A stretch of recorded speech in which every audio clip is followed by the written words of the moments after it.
this could in fact rejuvenate India. So my first proposal is that we create a digital curriculum for UPSC coaching, an online curriculum using the best resources, filming and editing with the help of best videographers, musicians, illustrators, graphic designers, etc. And we make it available to churches throughout India, that a small church in the village can have 3, 4, 5 young people studying Monday to Friday in the church on their little laptops or iPad or one computer. The advantage of a digital curriculum is that they can stop the professor whenever they want. They can rewind the professor, and once the professor is finished speaking, they can replay the professor until they really understand. And if they don't understand, they can call the professor, have a Skype webinar or whatever.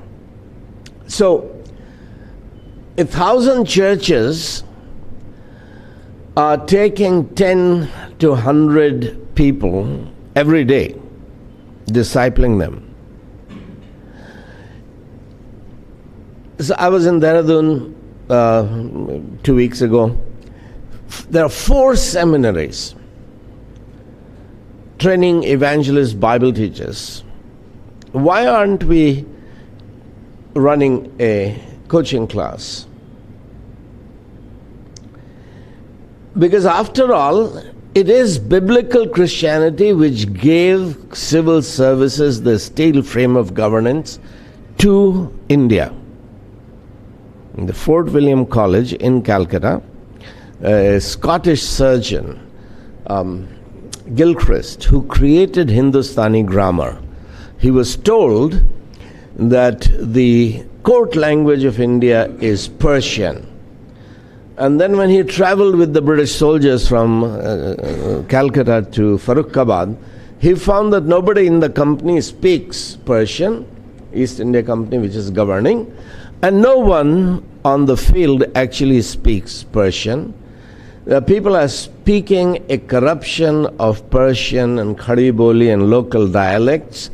So out of that he created Hindustani, and he impressed upon Lord Wellesley that we need a college for training civil servants, because there's so much corruption amongst the British civil servants. They have to be reformed. Charles Grant had already argued that to love our neighbor as ourselves means that we must give to India as good a government as we want for ourselves in England.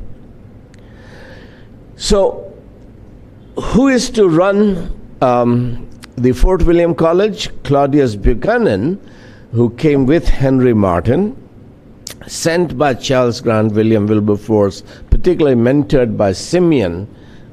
Simeon is the father of evangelicalism. You have UESI headquarters here, or used to be here. The whole evangelical movement is fathered by Charles Simeon in Cambridge. He was mentoring university students. Cambridge Intercollegiate Christian Union, where Christians from all the colleges. He was mentoring them. And when Grant, before Charles Grant went back to India, he was a civil servant here. Later he became Member of Parliament and the Director of East India Company. When he wrote a letter, he sent it to that, why are we sending only soldiers and only merchants to India? We must send missionaries to educate India, because that's what it means to love our neighbor as ourselves. He sent that letter to 14 people. Nobody responded except Simeon. Yes, let's do it. So he began training Henry Martyn and Claudius Buchanan, a number of people, 5 people. But the British Parliament had already banned missionaries from coming into India. So these missionaries were smuggled in, undercover missionaries, as chaplains to the East India Company. But these chaplains, began to train the civil servants. Now, William Carey, because he was a Baptist, he couldn't become an Anglican missionary, and he was finally invited to teach in Fort William College. And because he was a Baptist, he got only 500 rupees salary a month, while the others were getting 1,500. But he put together the whole team of pundits and missionaries to begin translating the Bible. And the Bible was the primary text used to train civil servants for India. Both to learn language. If you're going to a Telugu-speaking part of India, you need to learn Telugu. There is no Telugu textbook or grammar. You use the Bible to learn the language, and you use the Bible to learn how to govern a nation.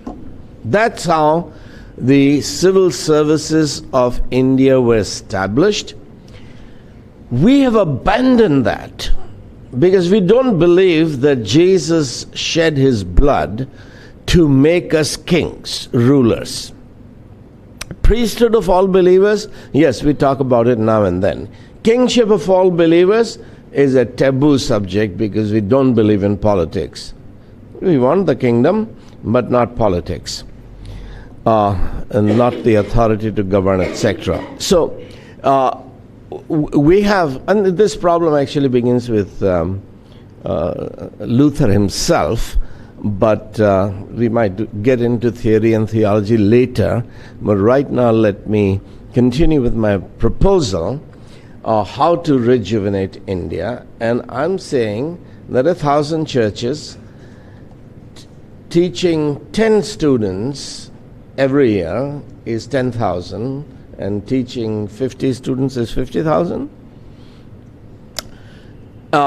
If 50,000 students are being trained, they don't have to spend 1 lakh of rupees a year as they would typically spend.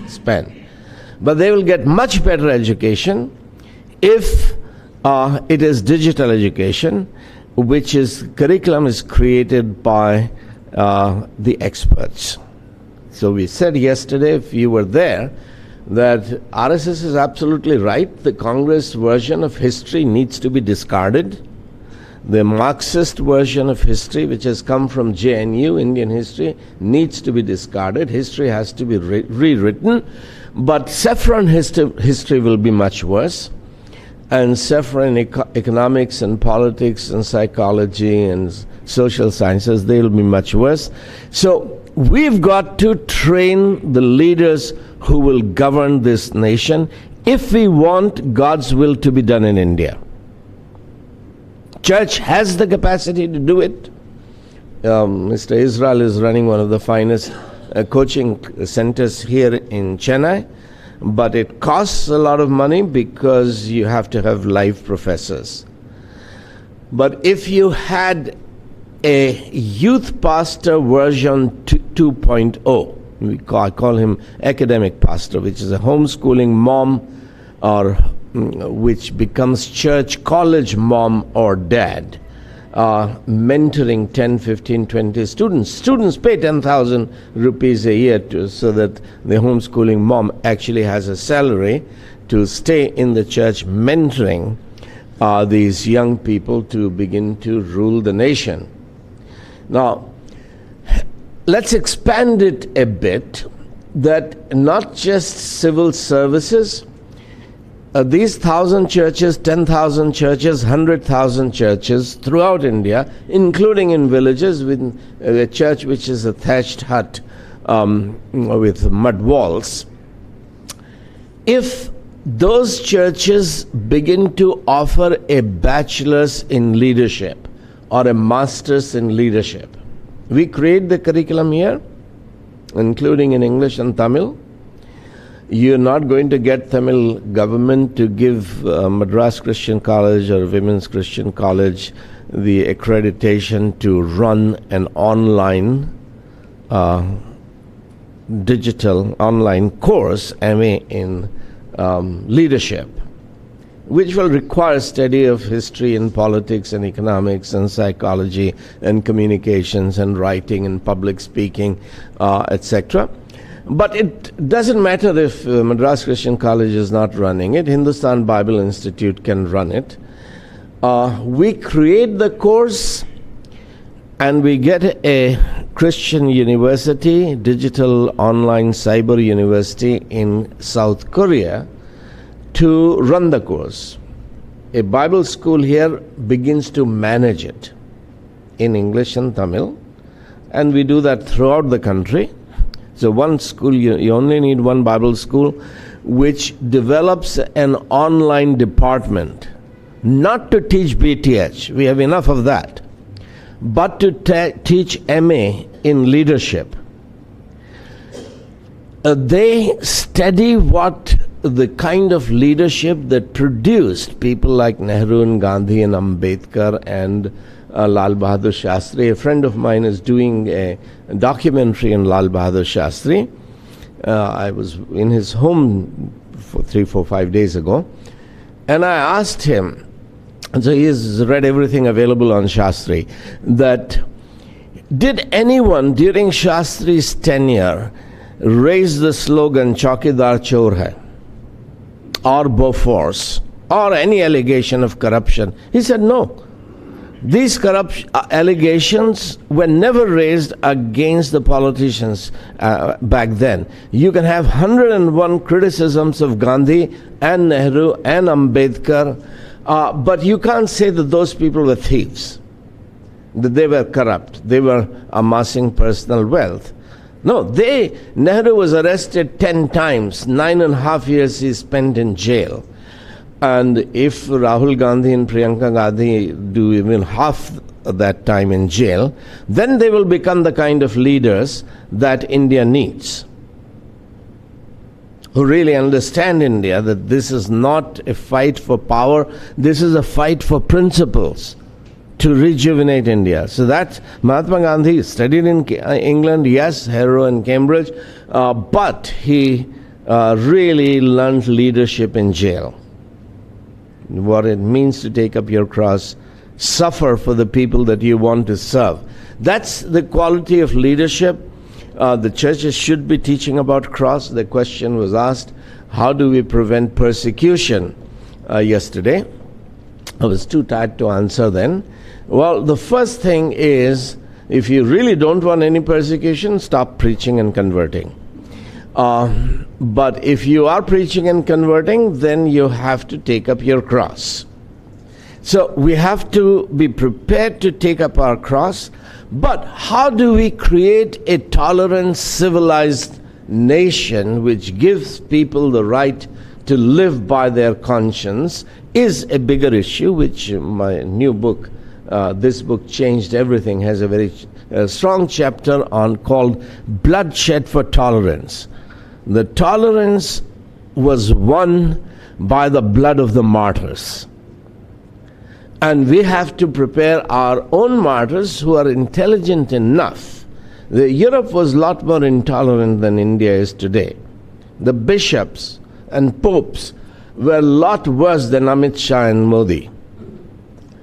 Tyndale was strangled and burned for translating the Bible into English.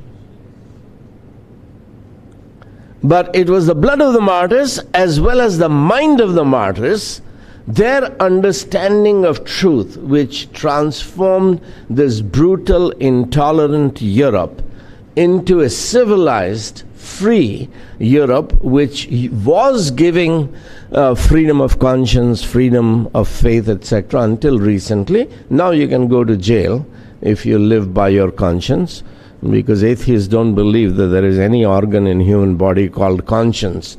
They know that conscience is an aspect of Bible's metaphysics of human soul. I talked about it yesterday in the afternoon, so if you want to pursue that, you can watch the video. No atheist government has ever given freedom of conscience, because there is no conscience in human body. It is an aspect of human soul. But do human beings have souls? If God doesn't exist as a spirit, you can't exist as a living soul. You only exist as Roxy. I spent a lot of time yesterday on it, so I won't repeat. You are a robot. with biointelligence instead of artificial intelligence, but there is no soul in you. That is the end of the European Enlightenment. Descartes tried to prove that he exists because he thinks, but he failed to prove that he exists. Neither logic nor empiricism, sensory knowledge, can actually see or taste or touch or smell the soul. Your soul doesn't exist. Tom Wolfe has a very powerful essay on that online. You can Google it.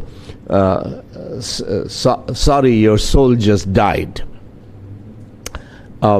I didn't mention that yesterday, but it'll help you understand what has happened to the end of modernism and the beginning of postmodernism. But let's return to the practical subject of how do we rejuvenate India? And I'm suggesting that throughout India, we begin by training academic pastors. Pastors who are not just looking after the souls of the people in the church, but looking after the minds of the church, giving them a biblical worldview to the young people and the whole family, sitting with them 6-8 hours a day, helping them go through all the curriculum. So we first train pastors, give them an BA and MA in applied theology. So they learn to use laptops for themselves to get a degree. Initially the degree is coming from South Korea, but managed by different centers, so that we are building our capacity for the time when it becomes easier to obtain license, permit, accreditation to give an online degree.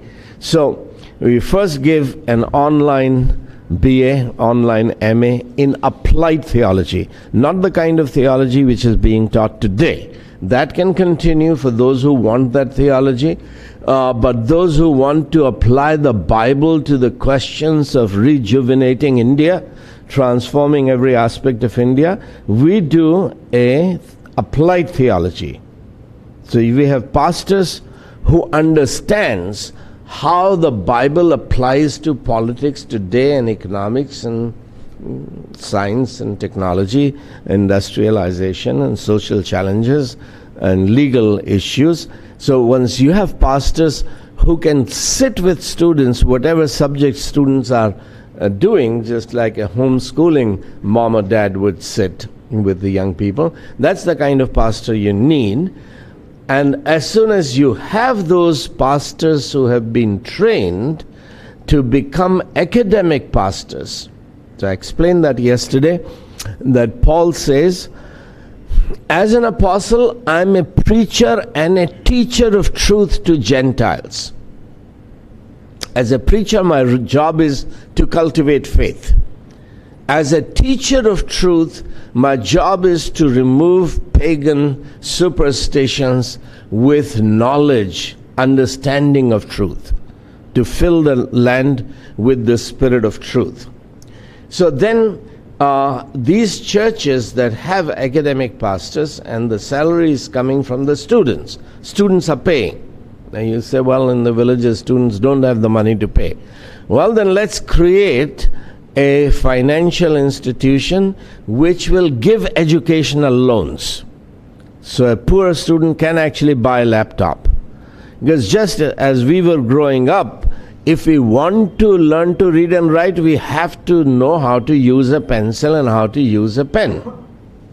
Without learning how to use a pencil or pen, you can't study high school. Likewise, for the 21st century education, if a student doesn't know how to use a laptop or iPad or iPhone for educational purposes, he or she is not going to fit anywhere in 21st century economy. Because we are living in a digital age. So just like our parents had to buy pen and pencil for us, now we have to equip students to buy laptops and iPads and iPhones, smartphones, etc. If they can't afford to do it, there is no reason why you cannot create an educational bank that is giving loan to students that they buy this equipment, what they need for their studies, software and curriculums and courses, and they also pay the fee to sustain academic pastor who is replacing education. Because, like it or not, India's greatest asset today is the youth. We are the youngest nation in terms of how many young people we have in any nation. India is on top.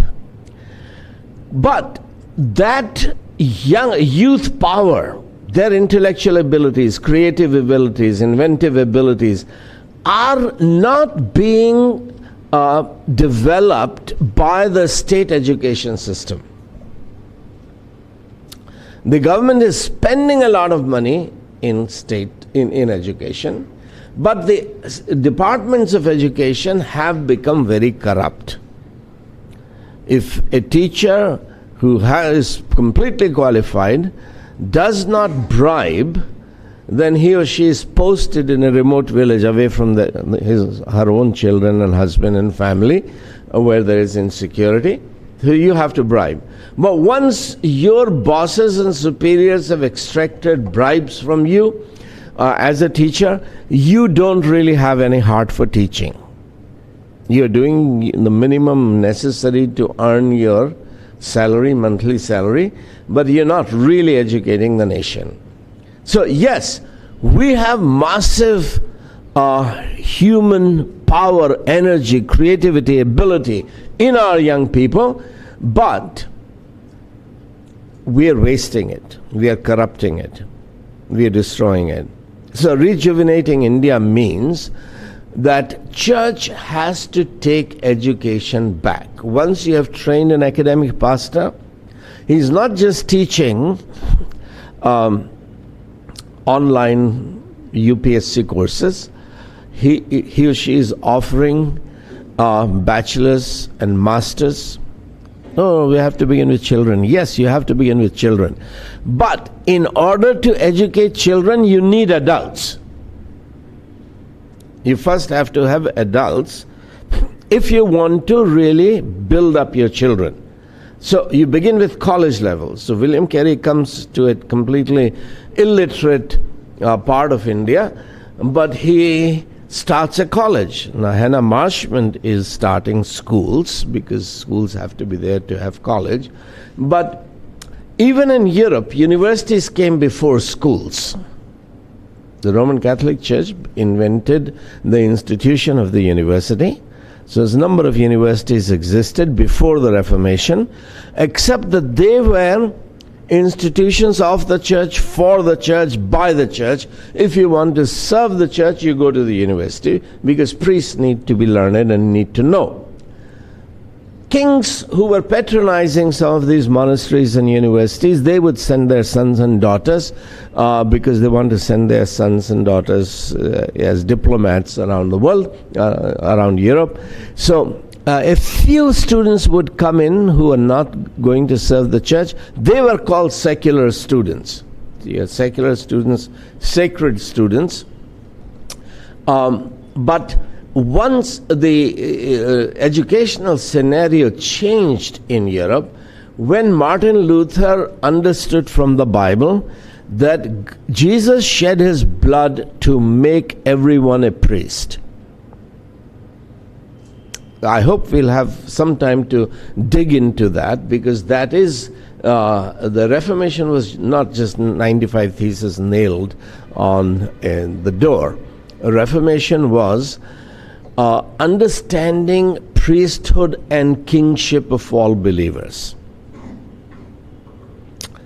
Because priesthood of all believers meant taking the power of the priests, of the clergy, giving it to everybody. This is power of knowledge, democratization. That means that the Bible should not be just in Latin, it should be in German. It should be in English, it should be in French.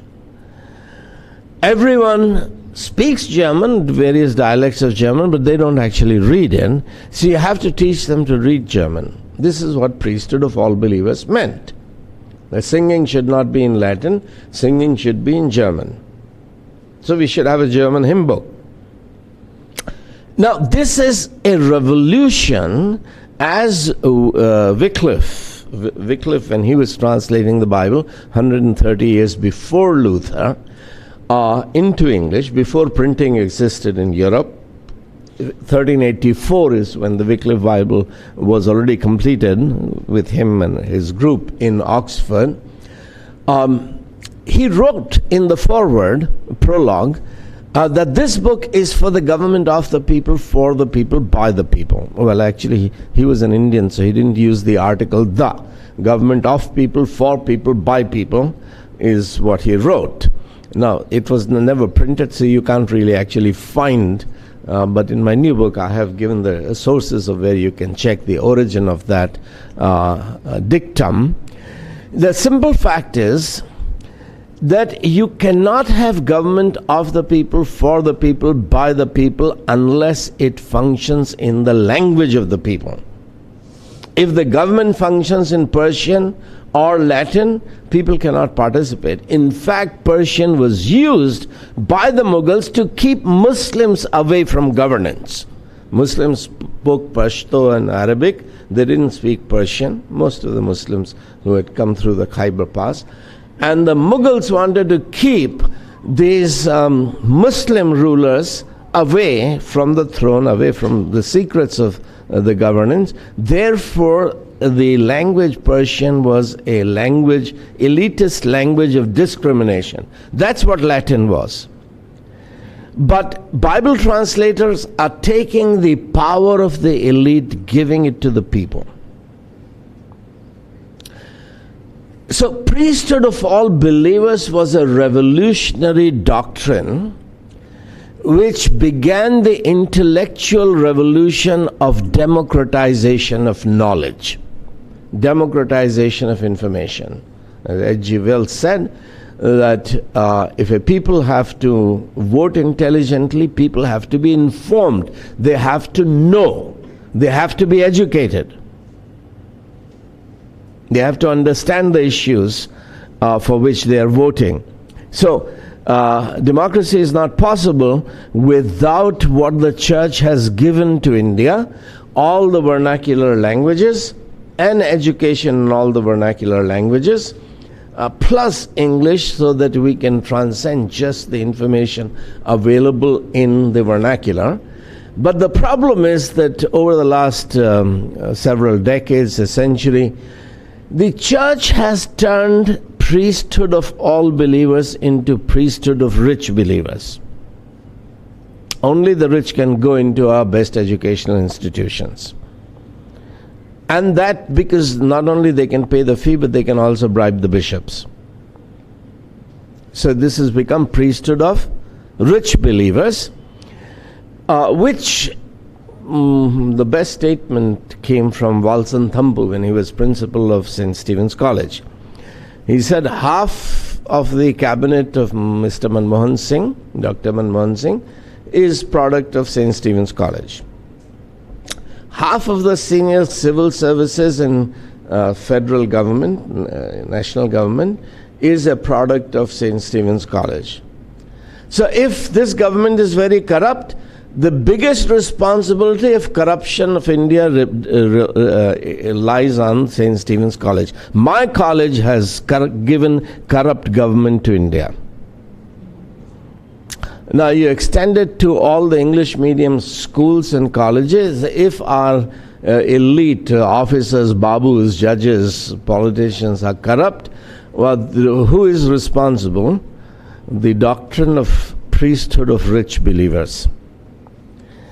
And what I'm proposing, that we offer the best education in our village churches. We can have a church in every village in India.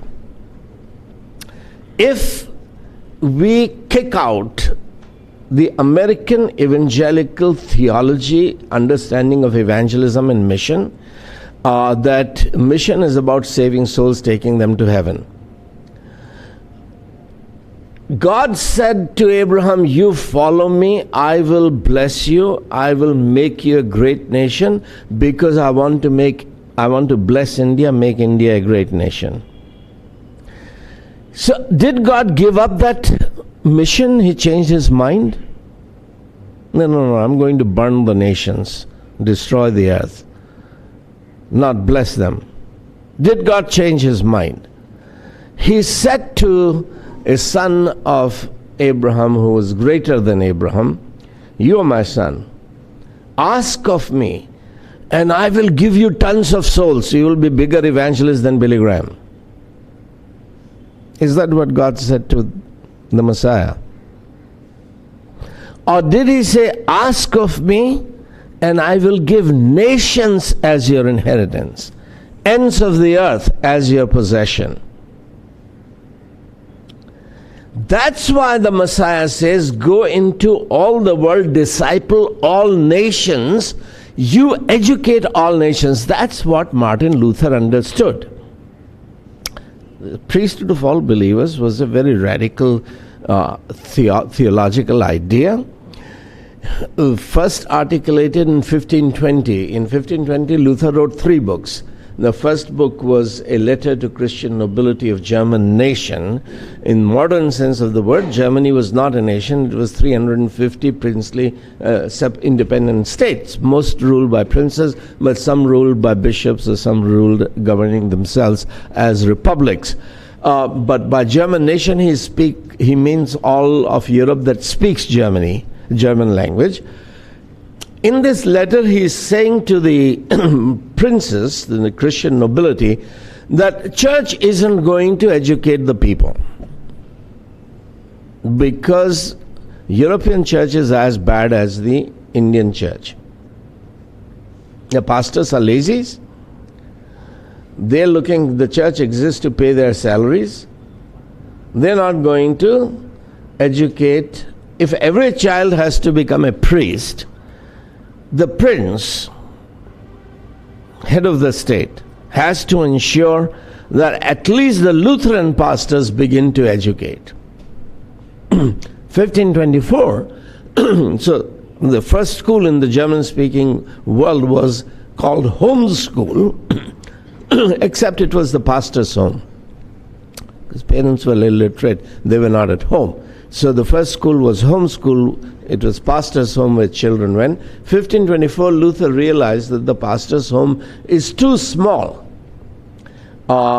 They need larger buildings. So he wrote a letter to the city councils that the scripture says that elders are responsible for instruction of the young. You are the city elders. You pay to build school building. You maintain it. Pastors will use it to educate every child. So child came to the school for free in the morning. That's where he learned reading, singing, music, etc. If he wants to learn writing and math, he came back after lunch, and then he had to pay a little. So that's how education began. From 1524, the buildings began, school buildings. There was no public education in Europe 500 years ago. In 1530, Luther realized that the real problem in Germany was the parent. Parents are saying, we can't send our children to school. Why? Oh, winter is coming. Who will keep the village warm? The boys need to go and cut wood and supply everybody. Winter is coming. What will the cows eat? The girls need to go and cut grass. Okay, the winter has come now. There is no grass to cut. Send your daughters to school. No. We've collected so much wool from our sheep. Who is going to turn that wool into blankets and sweaters and caps and gloves? We can't send our daughters to school. We have too much milk that has to be turned into cheese. This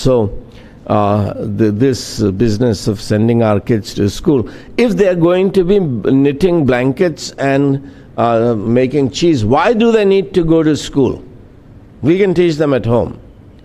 Luther is furious. In 1530, he preaches a sermon. You are concerned about what shall we eat, what shall we drink, how shall we stay warm. This is what pagans seek. You seek God's kingdom and his righteousness, and all these things will be added unto you. What does it mean to seek God's kingdom and his righteousness? Thankfully, Luther never studied in American Bible schools. So his answer was, to seek God's kingdom and his righteousness means that you send your kid to school, keep him there for 10 years. That's what it means to seek God's kingdom and his righteousness. The heart and mind of your child must be transformed by the word of God, by the Spirit of God. Then Germany will be richer than Spain and Portugal and England and France and Italy, etc. He has no empirical data to prove his point. He is only obeying the word of God, that what God desires is for us to seek his kingdom and his righteousness. Do we want to disciple India? You have to forget all the discipleship curriculums, because they don't understand what it means to seek God's kingdom and his righteousness. These evangelical curricula of discipleship, they are not Protestant. They are corruption of Protestantism. Because you're not discipling nations. You're discipling individual souls, preparing them for soul winning, for heaven, etc. So this theological revolution has to happen, and we've got to study the Bible. Where these reformers who transformed nation, were they right? Was their understanding of the Bible right? Or was the understanding of the evangelical movement of the 20th century, post-Moody evangelicalism, is it right in what does it mean to disciple nations? Now, we won't go into that discussion, but basically I'm asserting that the evangelicalism in which I grew up and most of you grew up is not Protestant Christianity. It is corruption of Protestant Christianity. And it calls for a theological reformation of the church. Without that theological reformation, our understanding of mission will not be reformed, and India is not going to be rejuvenated. Very strong words, and they are being filmed. And I do hope that they will be heard around the nation and around the world, and trigger a discussion and debate and fresh study of how did the Protestant nations of Germany and Switzerland and Scotland and England and Holland and Denmark and Sweden, how did these nations become most powerful, most successful nations? Because they understood discipling nations very differently than the evangelical community understands it today. So, can India be rejuvenated? Now, if you want to understand more, do take a copy. We do have Andrew here who's filming, Andrew Jerome, Ruah Tech Solutions, and here in Chennai. They've been supporting me, and they printed this book for this trip, but so that it overhauls our minds. This book, called This Book Changed Everything. Do pick up a copy. So, but let's move forward. How do we rejuvenate India? My short answer is that the church has got to take the responsibility to educate the nation. Can it be done? We don't have FCRA, we can't establish new schools and colleges. And in any case, you can get money to establish Bible schools. You can't get money to establish new universities, certainly not from America anymore. But you don't need that money. But if you don't have money and your churches, village churches don't have money, then let's create money. Let's produce wealth. How? It's actually quite simple. Imagine in Tamil Nadu, 100 dairies where you're turning milk into ice cream, buttermilk, cheese, skimmed milk, all the milk products, ghee. Each dairy has 100 ice cream parlors. You're supplying your products, selling through these ice. These are just small little huts. the dairy owns these 100 parlors, but leases them to pastors and evangelists who are establishing new churches and discipling. So the pastor has extra source of income. He doesn't have to sit and sell ice cream. His wife can do that, his nephew can do that, his uncle or his church elder can do that.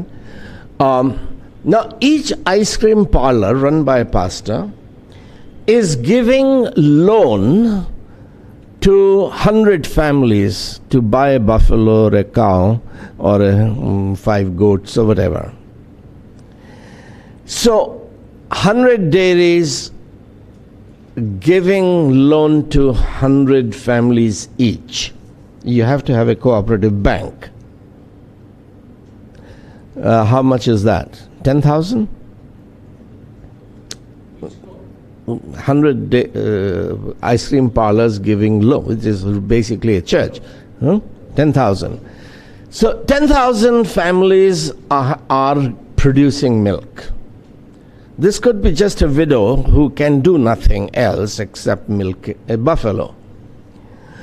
But you need people, Christians, who are growing food and who are veterinarians and who are running insurance company for the animals, and you will need a lot of young people who don't want to milk buffaloes but who want to drive trucks to supply the milk and collect the milk. So these 100 families producing milk are supplying milk to the ice cream parlor.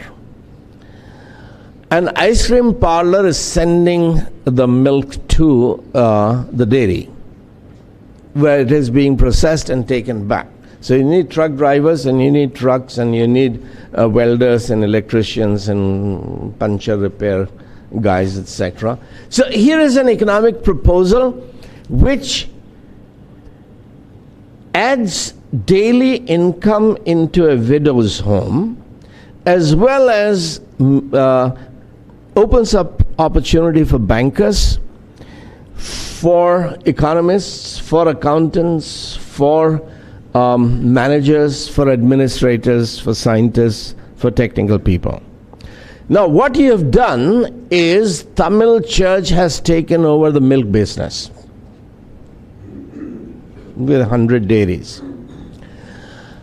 And you are transforming the economy of the poorest new believer on a daily basis. Because if a woman is getting 10 liters of milk, she's giving it to the ice cream parlor, she gets paid for the 8 liters, 2 liters goes towards repayment of the original debt.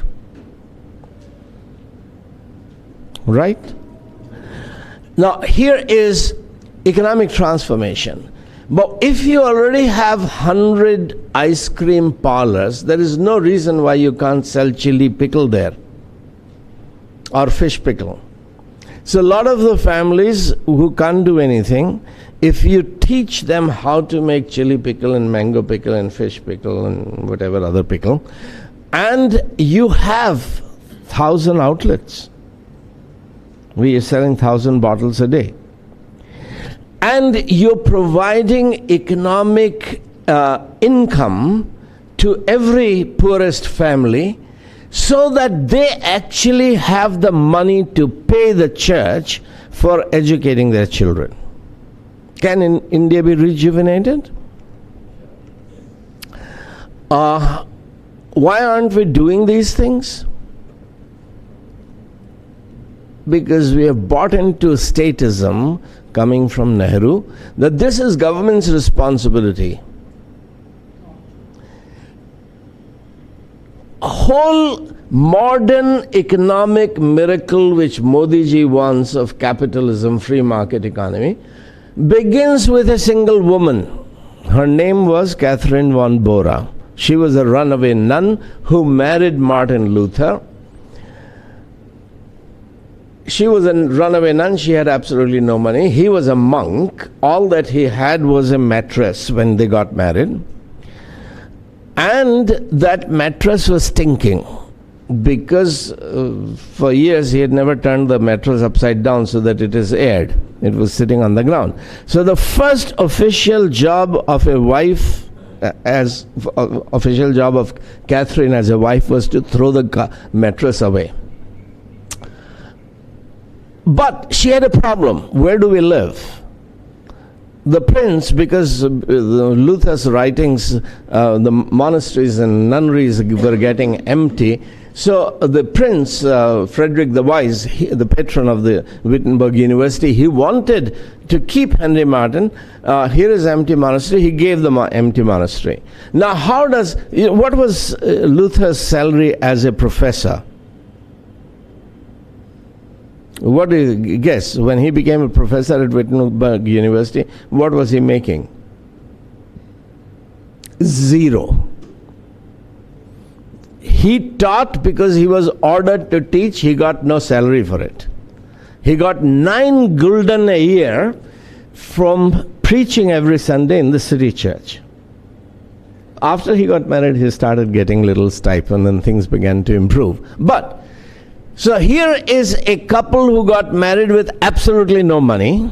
How are they going to live? They've got the monastery. How do you maintain a huge building and garden? She begins to turn it into vegetable garden, animal husbandry, begins to buy more land, develops agriculture, develops fishery, runs a kitchen. Every day she's feeding 30, 40 people, and boys eat a lot. These are boys mostly and international guests.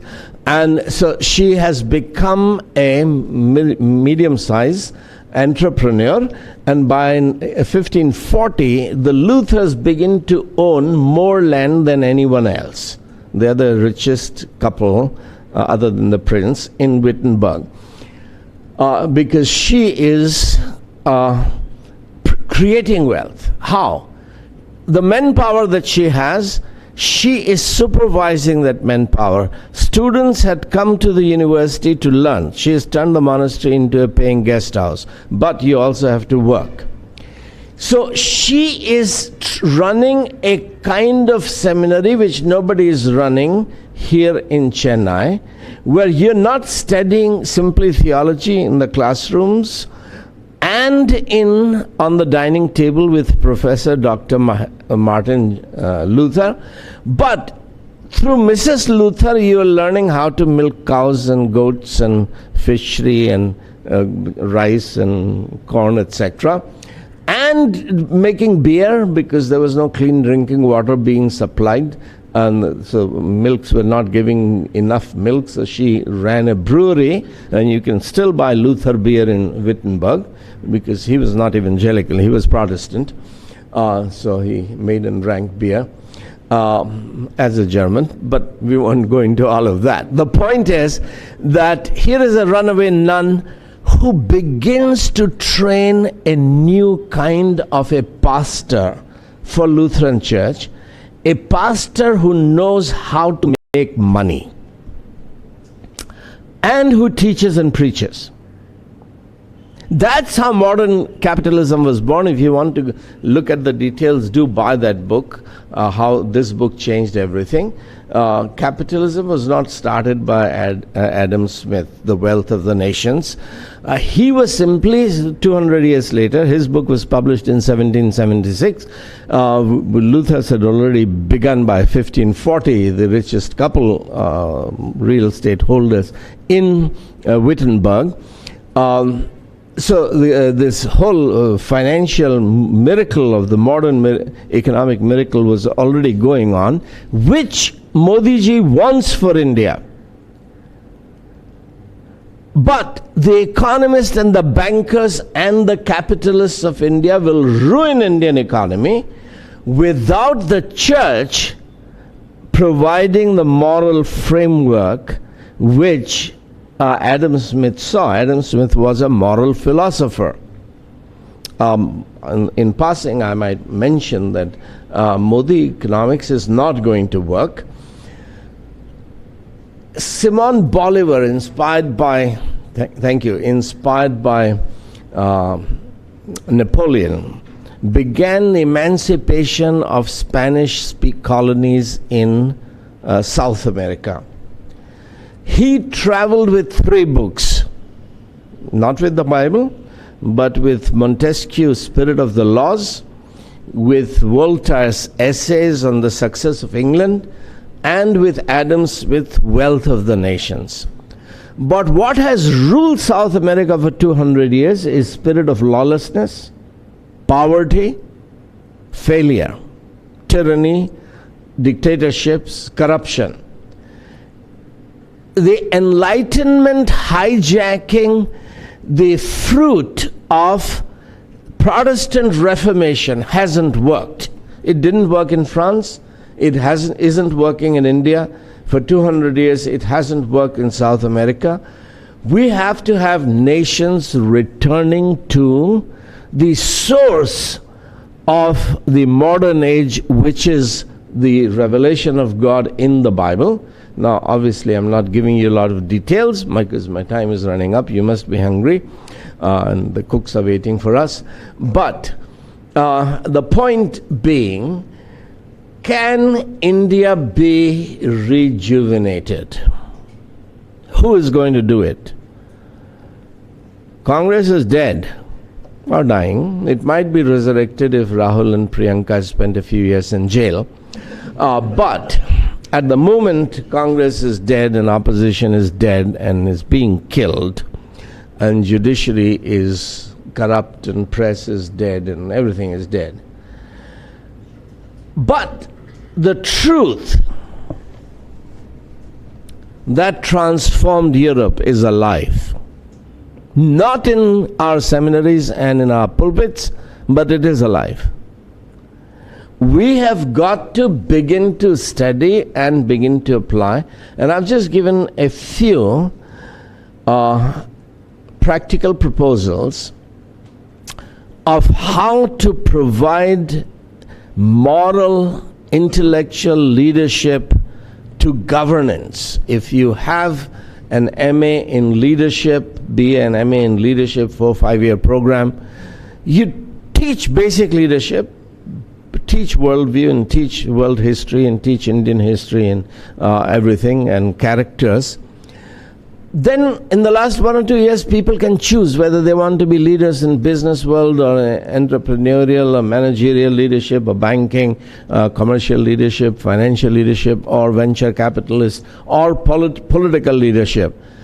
There is no reason why the church cannot do it except for our own liturgy and our own unwillingness to obey the command to disciple nations. Can India be rejuvenated? Absolutely yes. Can Jesus reform India? Yes. But not the Jesus which is preached from your pulpit. It's the Jesus of the Bible, to whom the Father has already given India. Ask of me, and I will make India your inheritance, ends of the earth as your possession. God is committed to bless India. He is committed to bless India through His church. You are not the useless body of Christ.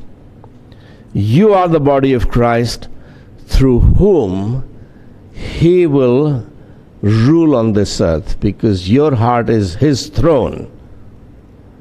You're His son. You will manage God's kingdom on India. If His will is to be done on earth, it is through you His will is to be done. Thank you very much. Thank